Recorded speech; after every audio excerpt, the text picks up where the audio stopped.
Речиси 70% од гостиварци кои имаа среќа да бидат избрани на конкурсот кој владата го спроведе минатата година, преку кој се вработуваа лица од ранливи категории, веќе се на своите работни места.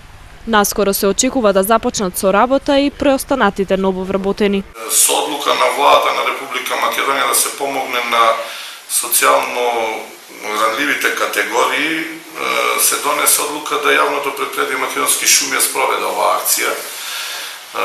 Значи, акцијата беше од 1600 луѓе кои требаше да се вработат, да ја спроведе јавното предпријатие Македонски шуми, каде што потоа ќе бидат распределени низ другите јавни, односно државни институции.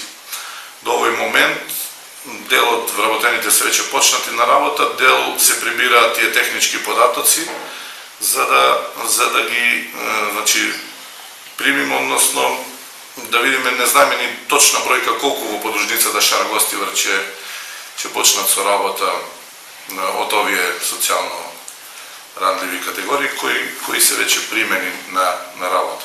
Во Гостивар има 61 вработување, а истите се прераспределени во ХЕЦ Маврово, Шумска Шара, Детска градинка, Агенција за вработување, во кој гостиварци преку проектот за вработување ја започнаа својата кариера.